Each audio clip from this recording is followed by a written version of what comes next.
Hello, my fellow page turners, and welcome back to the channel. I'm Matthew, the man with the hat who reads, and today I want to talk about why I love Matthew Reilly. So a little bit of background first, for those of you who don't know, Matthew Reilly is an author mainly of action-adventure type novels.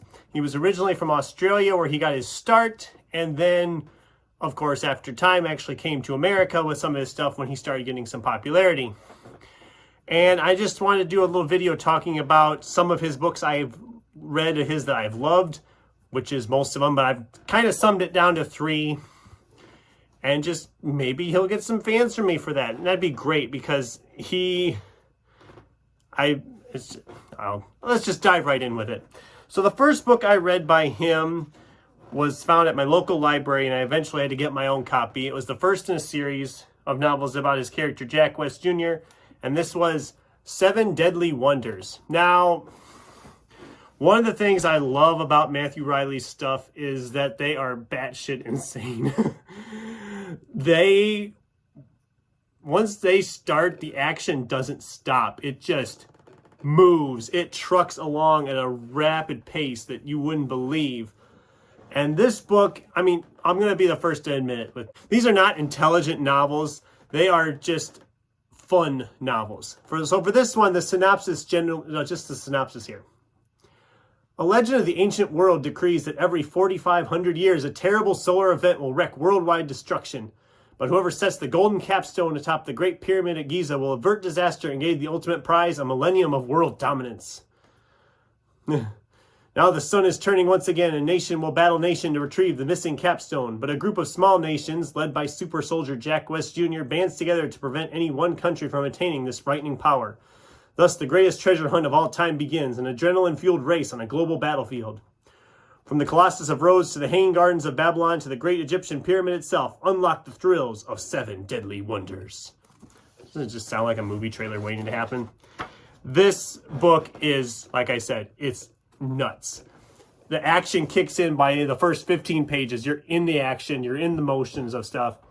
There's explosions, there's chases, there's booby traps, there's pits filled with alligators, monsters, whatever. It's just, they are insane. And unironically, this is probably one of my favorite novels of all time. I just love this book so much.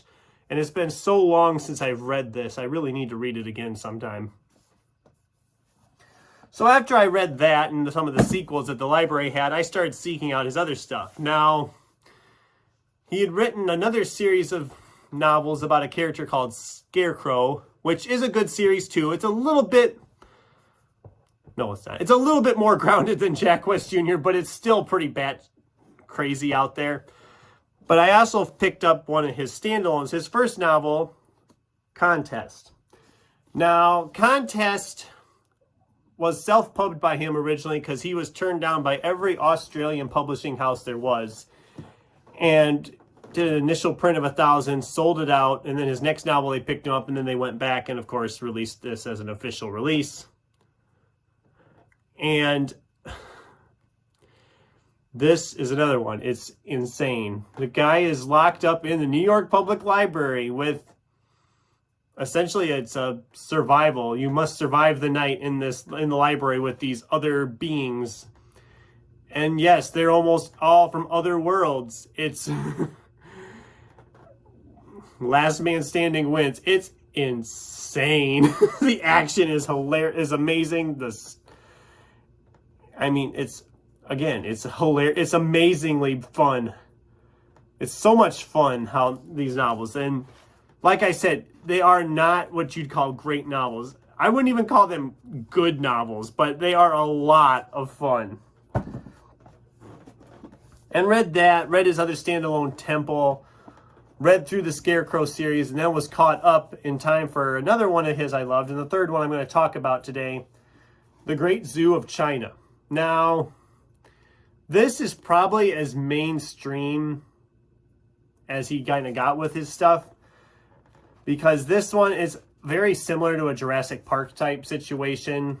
The Great Zoo of China has dragons in it now. And what could possibly go wrong? Everything is perfectly safe. And then Jurassic Park type stuff ensues, only with dragons. And this is another fun one. It is a little bit more grounded, other than the fact that there's dragons, but it's not as insanely ridiculous as the other two I talked about. And this was, like I said, probably his most mainstream one, actually. He's done some other stuff. He's kind of disappeared in the last few years, actually. He did go back to the Jack West series after this. He wrote 2 there that I have. They're actually behind me here. You might be able to see them here. And he wrote another standalone for younger readers called The Secret Runners, which I read recently, and it was kind of a mess. I didn't like it as much. I think maybe it was because it was for a younger audience, so I just couldn't relate to it as much or something. I don't know. And he has written 2 more in the Jack West Jr. series that I don't have, but I've been waiting for a mass market release because that's how I have all the other ones, and I'm anal that way and want the whole set to match. And there have been no word about it getting a mass market release. I don't even know if it got a US release, because one came out in 2020 when COVID was going on. The other came out in 2021. That messed up a lot of the publishing stuff anyway. So that's part of the problem, I'm guessing. Hopefully it'll pop up eventually. Otherwise, I'll just have to break down and not have a matching set, I suppose. Because I am curious how the series ends.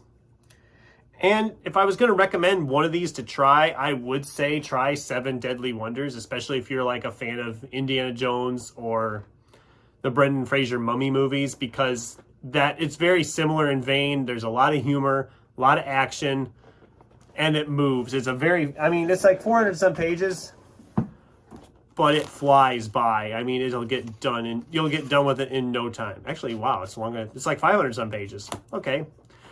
Longer than I thought. But yeah, that's all I really had for today. I just kind of wanted to take you down, talk about one of my favorite authors. I might do more videos like this where I just talk about things I've really enjoyed, whether it be authors, publishing houses, illustrators, certain character series, or whatever. Whatever I come up with on this. So what'd you guys think? Does this sound like a book you would enjoy, or have you read some of Matthew Reilly's stuff? I'd love to talk with you down in the comments below. Thanks for watching, and until next time, keep turning pages.